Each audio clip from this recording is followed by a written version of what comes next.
Então vamos lá, nós estamos aqui com Jéssica. E Jéssica vai se apresentar para vocês. Olá, eu sou Jéssica Barros, tenho 33 anos, sou brasileira, cristã, sou psicóloga de formação, tenho mais de 15 cursos na área de especialização em autismo, sou pós-graduada em análise do comportamento aplicada ao autismo pela UFSCar, que é a Universidade Federal de São Carlos. Atuo na área há cerca de 9 anos e tenho experiência com crianças até adultos autistas. Uau, Jéssica, que especial. 9 anos de história não é pouca coisa. Me diz o seguinte, o que fez você se especializar em autismo? Bom, na verdade foi algo despretensioso. Eu estava ainda em 2016 na universidade e eu precisava fazer um estágio. Então, eu encontrei uma vaga e era num instituto que atendia pessoas autistas, mas eu não sabia nada sobre autismo. Não sabia... Foi oportunidade. Foi oportunidade. Eu não sabia o que fazer, como que era. Fiz o processo seletivo, passei e, graças a Deus, eu consegui trabalhar com pessoas muito capacitadas, pessoas que me ensinaram muito. E, a partir de então, eu comecei a me especializar também. Então, eu tive o meu primeiro paciente, ele saia correndo, ele pegava comida dos outros alunos, e eu ficava, meu Deus, como eu faço isso? E com a abordagem da análise do comportamento, eu fui em equipa fazendo a intervenção e vendo os resultados de pouco a pouco. Então, depois ele já começava a esperar, ele já não pegava com tanta frequência a comida dos outros colegas. E assim foi o meu primeiro paciente nessa jornada. Que legal. Mas assim, uma pergunta que não quer calar. Afinal, o que é o autismo? Porque a gente fala, né? Autismo pra lá, autismo pra cá. Mas o que é o autismo mesmo? O autismo é um transtorno do neurodesenvolvimento. Ok. E ele afeta 3 principais áreas, que é a comunicação, a interação social e os comportamentos restritos e repetitivos. Então, para uma pessoa ser diagnosticada autista, ela precisa ter grandes prejuízos nessas 3 áreas. Isso se dá, você consegue perceber, né? Um exame para diagnóstico, ele não é físico, um exame de sangue, ele é observável. Então, você vai observar aquele indivíduo nos contextos sociais e usar rastreios de autismo. Então, equipamentos para que você consiga perceber ali se de fato aquela criança é ou não autista. Interessante. Eu tava assistindo um conteúdo de um influenciador e ele postou que ele descobriu o autismo agora. Tipo, ele tem 28 anos. Então, como que se faz pra perceber isso na fase adulta? O autismo é um transtorno do neurodesenvolvimento. Ou seja, os sinais estão mais evidentes na infância. Porque ali você consegue perceber, dentro de um desenvolvimento esperado, o que tá abaixo, né? O que tem um atraso. Existem muitas pessoas autistas adultas, principalmente mulheres, porque a cada 4 pessoas autistas, uma é mulher. Então, existe sim essa possibilidade de ter esse diagnóstico na vida adulta. A pessoa vai entendendo a sua história, vendo alguns comportamentos ali que são diferentes do todo e que muitas vezes têm um prejuízo. E aí, procura-se ajuda e consegue esse diagnóstico. Interessante. A gente costuma falar lá em casa, né? Na casa da minha família, que o meu cunhado, meu cunhado tá aqui, tá ouvindo? A gente costuma falar que ele é autista. Porque ele é bem quieto. Ele tem alguns traços diferentes. Uhum. Mas, em compensação, quando ele está pregando, é algo surreal. É surreal. Então, como a gente consegue definir isso? Talvez, se de fato ele for autista, pode ser o hiperfoco dele. Porque pessoas autistas têm hiperfoco em algum tema, algum personagem. E quando elas estão atuando com aquilo, fazendo aquilo, falando daquilo, elas são as melhores, elas entendem muito bem, elas sabem os mínimos detalhes que talvez outras pessoas não saibam. Então, é realmente algo que elas se aprofundam dentro daquele tema. Muito bom. Ó, vamos fazer algumas pesquisas aí, viu, Camila? Então, vamos lá. Uma história que te marcou nesses 9 anos de profissão. Então, você pode realmente compartilhar essa história conosco, se puder, partilhar detalhes, mas é importante pra gente. Claro. A história que mais me marcou existe uma Jéssica antes dessa pessoa e uma Jéssica depois. Após essa pessoa, né, esse paciente, esse aluno, eu não vejo mais o desafio como um realmente desafio, assim. Hoje, tudo fica mais facilitado pra mim a partir dessa pessoa, dessa criança. Então, eu tenho aqui no meu dedo. É uma marca de mordida? É uma mordida. E essa marca tanto me marcou fisicamente, mas também de uma forma enquanto pessoa e profissional. Estávamos numa instituição onde lá era uma instituição para pessoas autistas com vários transtornos. Então era como se chamam escola especial. E lá tinha um currículo funcional, ou seja, tudo que era feito era mesmo para o dia a dia das pessoas. A parte de atividades de vida diária, então alimentação, escovar os dentes, né, higiene básica, e também tinha a parte pedagógica. Lá existiam contextos de grupo grupo, sala de aula e 1 para 1, que ali era um terapeuta para cada pessoa. E dentro disso, estávamos no grupo, chegou a família dessa criança, ele era um jovem de uns aproximadamente 12 anos. Um adolescente. Sim. E autista e também com X frágil, que também é outra síndrome. E a família chegou e mostrou um vídeo, né? Então, eles chegaram até a instituição, fizeram todo o acolhimento e depois chamaram a professora e me chamaram que eu seria a pessoa que ia acompanhar ele. E lá, o pai estava bem desesperado, ele mostrou um vídeo onde a casa dele, 3 andares, toda de vidro, estavam todos os vidros quebrados e tinha sido a criança, porque quando ela tinha crise, ela se transformava num dinossauro. E o dinossauro onde passa, ele devasta tudo. Então, era esse o cenário e a fala do pai, que foi algo que me impactou muito, foi: aqui é a última chance dele. Se vocês não derem um jeito, eu vou interná-lo. Então, peraí, o pai já tava numa linha de desespero mesmo ali. Sim. Ou vocês dão jeito porque eu não consigo mais. E aí, a partir de então, começamos um trabalho. Essa criança, esse jovem, primeiro ele não queria entrar na instituição, ele não queria sair do carro. Então, o trabalho começou ele sair do carro. A gente tentava trazê-lo pra fora e ele batia, chutava. Imagina isso dentro de um carro. Então, sempre 2 pessoas, a gente trazia algum brinquedo, algum item de preferência para que ele entrasse na instituição. Depois disso, nós fizemos um trabalho para ele chegar até a sala. E dentro de sala, um trabalho para ele se manter ali. Ele tinha, por dia, em média, de 5 a 6 crises por dia. E essas crises consistiam em autolesão, que é, né, o se bater, heterolesão, que é bater no outro, e destruição, que é quebrar tudo que tiver pela frente. Então, foi algo, assim, bem difícil. Foi ali que eu entendi que realmente é o autismo, é algo que eu realmente gosto, faz parte da minha vida, é meu propósito, é meu chamado. E também eu tive que estudar muito, porque você precisa entender o comportamento, você precisa entender quais são as estratégias que vai utilizar para conseguir ali modelar o comportamento. Mas nesse caso, a família, ela tentou fazer tudo, analisando o comportamento, fazendo testes e não conseguiu? Ou a família identificou numa fase já mais velha da criança? Como é que foi isso? Eu acredito que a família tenha tentado vários meios. Ok. Em diversos lugares. Uhum. Mas por ser uma criança que precisava de muito apoio, muitos lugares não têm assistência, muitos lugares fecham as portas. Então, existem muitas variáveis aí. Então, eu acredito que a família tentou sim de tudo que podia, estava ao alcance até chegar à nossa instituição naquela época. E a partir disso, nós fomos fazendo um trabalho. Nós fomos trazendo para ele que era bom estar ali, né? Então, primeiro sair do carro, chegar na instituição, conseguir que ele entrasse na sala e depois entender o contexto de grupo. Ali eu descobri que eu poderia ser mais carinhosa com ele. Então, por exemplo, ele tinha momentos de descanso, ele fazia atividade, tinha momento de descanso. E eu comecei a fazer carinho na cabeça, como um cafuné. E isso para ele foi uma surpresa, porque sempre era intervenção, era aquela coisa, né, muito caótica. E aos poucos ele pedia. Ele ia fazer, ele descansava, então ele baixava a cabeça na mesa, ele carinho. E aí eu fazia o cafuné. E assim a gente foi se conhecendo mais, né? Porque além do autismo, ele era uma criança. Ele era um jovem de 12 anos. Porque a gente precisava ver além de um diagnóstico. A partir disso, eu fui conhecendo. E aí, ele começou a ficar 2 períodos na instituição. Tinha o tempo do almoço, que era um descanso. E aí, ele ficava gritando.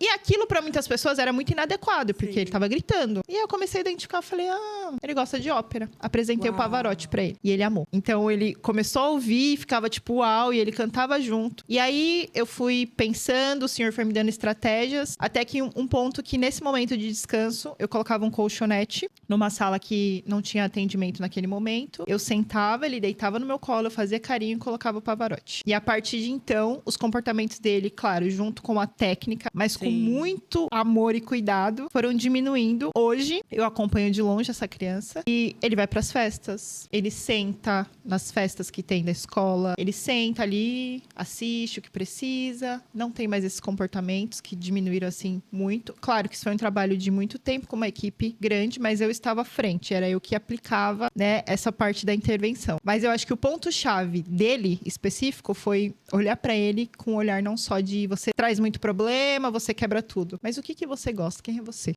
Uau, então afirmou a identidade da criança também, né? Sim. Que especial, que especial. Você falou um pouco aí no meio da história dessa criança sobre o seu propósito.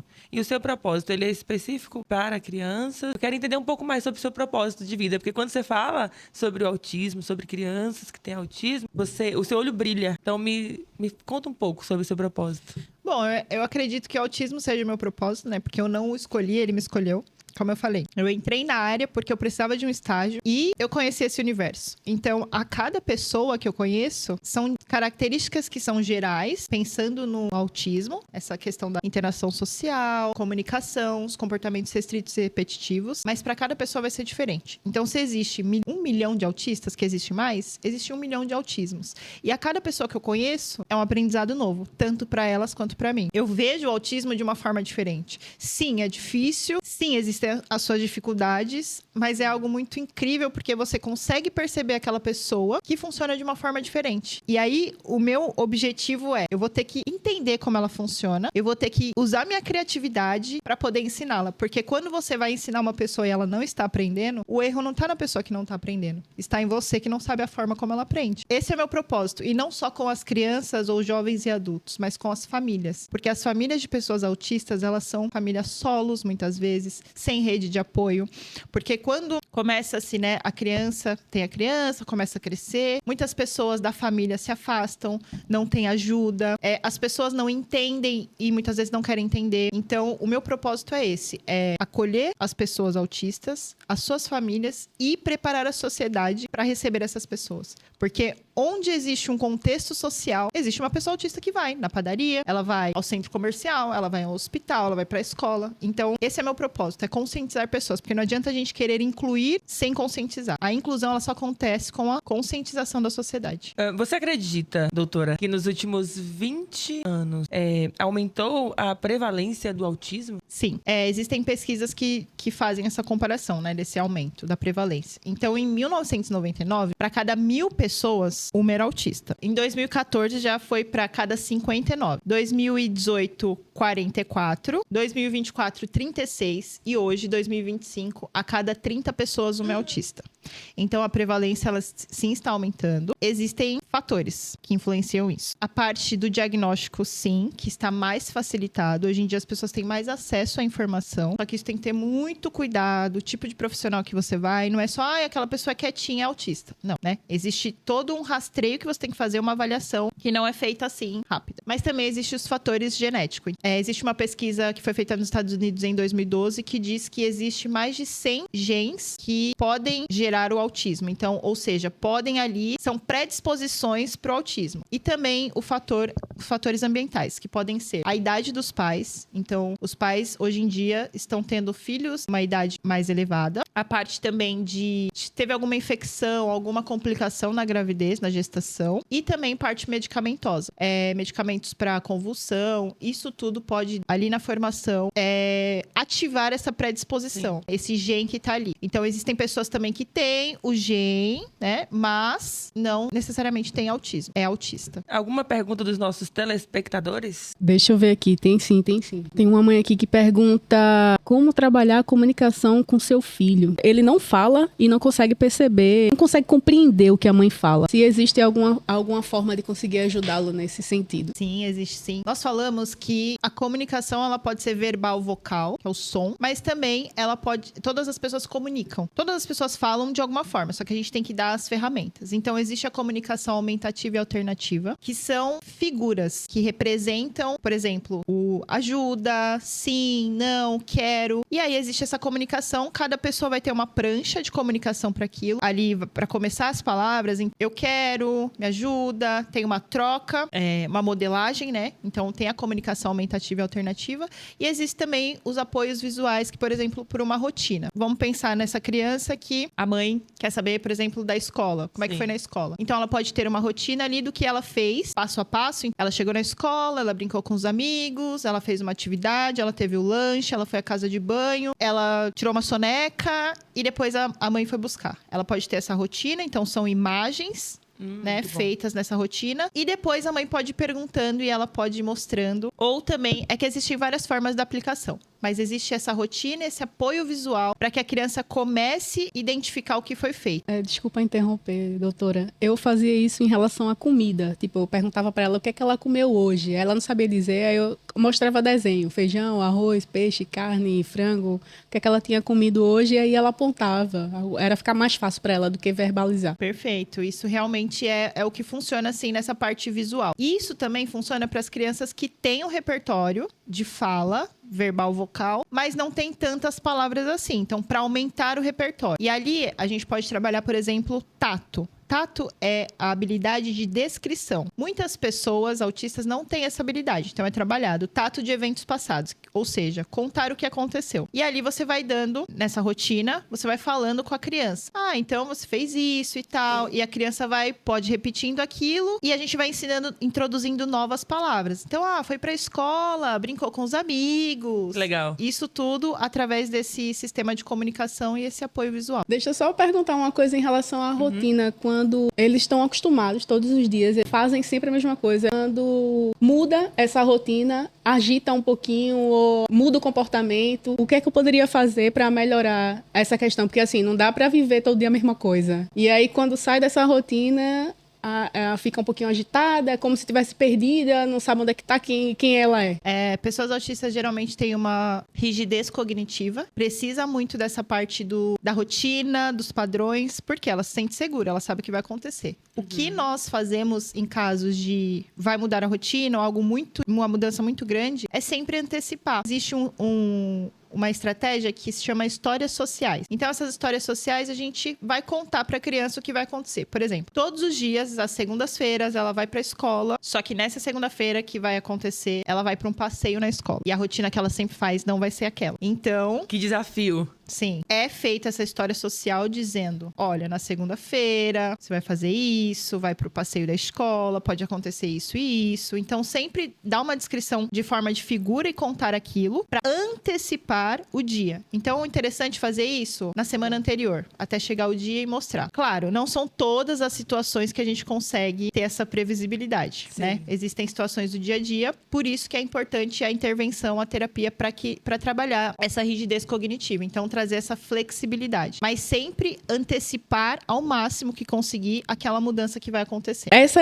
na verdade, é para a mãe, para a família, que é muito importante também, né? A gente só pergunta sobre o filho, como é que a gente pode ajudar ele e tudo ele tá em primeiro lugar. Mas nessa questão familiar agora, eu como mãe, eu queria saber como é que eu posso lidar com o fato de nunca me achar suficiente para ela. É sempre principalmente a evolução é muito devagar, é lenta, a gente pensa que não tá evoluindo e parece que eu nunca sou suficiente para ela, em que eu também precisaria de um conselho seu como profissional. Como é que eu posso lidar com essa insuficiência em relação à mãe de autista? Bom, vamos lá. Isso é algo muito recorrente, né, para as famílias, para as mães, porque é uma rotina totalmente diferente de qualquer outra família. Uma mãe típica e uma mãe atípica, elas conversam e muitas coisas não fazem sentido. Sim. Porque só a mãe de autista sabe como é a rotina, o que passa, que um comportamento que parece que é nada, um ruído diferente, já tudo aquilo pode mudar. Se você, que é mãe, está fazendo a tua parte, no sentido de levando dentro das suas possibilidades as intervenções para tua filha,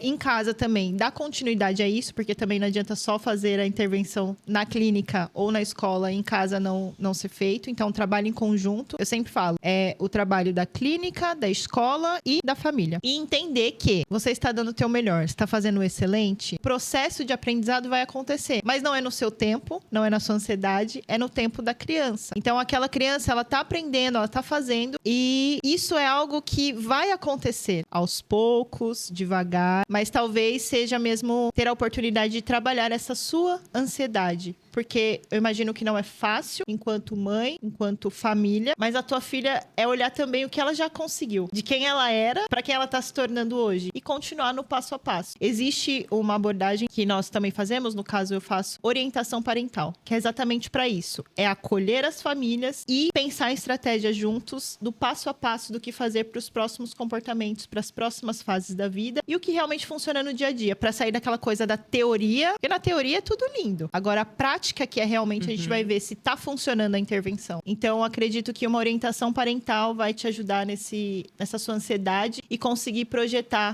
os próximos passos, tudo que já foi aprendido e o momento que estão. Doutora, eu tenho uma filha autista, ela tem 8 anos hoje, mas a gente tá aqui em Portugal desde que ela tinha 5 meses, e eu tenho tido muita dificuldade em encontrar profissionais dessa área. A senhora teria alguma dica de como encontrar profissionais? Porque assim, tanto psicólogo quanto terapia da fala, isso tudo a gente passa por 1 milhão de consultas e no final eles pedem para que procuremos profissionais no particular. Só que nem no particular não encontro. É uma dificuldade mesmo que temos aqui em Portugal. Profissionais qualificados, especializados. Existem bons profissionais, mas a demanda é muito grande. Essa é uma dificuldade muito real e, por isso, nós precisamos treinar mais pessoas. Por exemplo, terapeutas da fala, terapeutas ocupacionais, psicólogos. Existem muitos, mas nem todos estão especializados, nem todos têm as formações para trabalhar com pessoas autistas. Então, isso, de fato, é uma dificuldade que nós temos aqui. Mas estamos em crescente, então as pessoas estão buscando um pouco mais dessas formações, dessas especializações, e a ideia é realmente essa, de poder trazer informação, trazer formações para que essas pessoas possam atender mais e mais pessoas autistas. Muito bom. Você acha que as pessoas não se interessam por esse assunto ou é um déficit? Quais seriam os fatores que ocorrem pelo fato de tanta falta de profissionais nessa área? Eu acredito que seja um déficit na formação. Então, por exemplo, quando eu me formei, pouco vi sobre autismo, eu tive que buscar fora. Então, isso é um ponto. E também porque nem todas as pessoas têm habilidade para trabalhar com pessoas autistas, né? Na psicologia, por exemplo, existem várias abordagens e vários públicos. Então, as pessoas vão indo para aquilo que se identificam. Mas eu acredito que na formação precisa mesmo de ter essa introdução sobre o transtorno do espectro autista. Hoje tem um pouco mais, mas ainda assim pode melhorar. Muito bom. Por falar nisso, onde a senhora exerce as funções aqui em Portugal?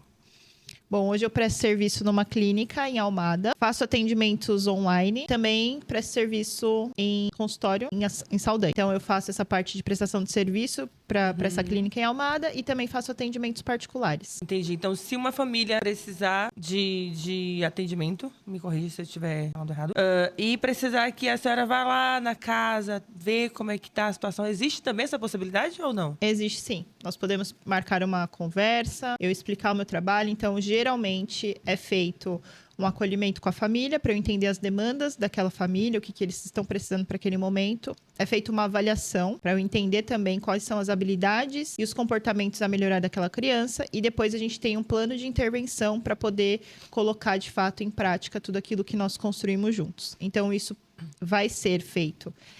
Pode ser feito em consultório, esse primeiro momento, ou online. E os outros, para a observação da criança, eu preciso realmente estar nesses contextos. Pode ser em casa, pode ser na escola, e para ver como serão os atendimentos. Uhum. Uma coisa que a senhora falou, doutora, é o seguinte, que existe uma crescente no avanço da criança.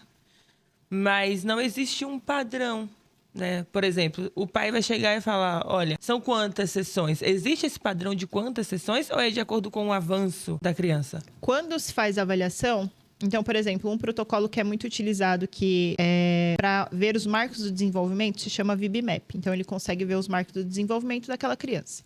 Okay. Dentro dele, ao final, a gente consegue ter uma média de quantas horas para trabalhar as habilidades que estão ali em déficit nós precisamos por semana. Então, geralmente, um atendimento com um bom resultado, isso pensando em casa, escola e clínica, é um atendimento ali de 10 a 15 horas, 20 horas por semana. Financeiramente falando, isso é muito difícil aqui em Portugal, no contexto que nós estamos. Então, esse protocolo ele nos dá uma margem do que seria um mundo ideal, pensando num protocolo que nós precisamos ter a parte científica, mas também eu entendo a realidade que existe questões financeiras, enfim, tempo de cada família. Nós vamos conseguir ver o que seria o ideal, mas nós trazemos isso para o real. O que aquela família consegue? Menos de 2 horas não é indicado para terapia comportamental. Geralmente eles faz 4 a 6 horas, a família que consegue faz 10 horas. Depende muito da criança e depende muito do que nós vamos trabalhar. Então, mas existe essas horas. Já deixa o pai e a mãe preparados já. Sim. Muito bom. É isso. Mais alguma pergunta, telespectador? Qual o nome da clínica que a senhora atende aqui em Portugal? Hoje eu presto serviço numa clínica que se chama Evoluir, que é um centro de desenvolvimento infantil que fica em Almada. Eu atendo também em Saldanha, no consultório de Lisboa. Faço atendimentos online, também orientação parental. Também dou treinamento a pais, educadores e pessoas que queiram entrar na área. A senhora já está nas redes sociais? Eu estou no Instagram e o meu Instagram é Hemisférios SP. E lá você pode encontrar conteúdo para todas as pessoas de forma gratuita. Os pais, educadores, pessoas que se interessem por autismo podem encontrar informações de qualidade. E assim nós encerramos essa manhã de podcast no Elevation Studio.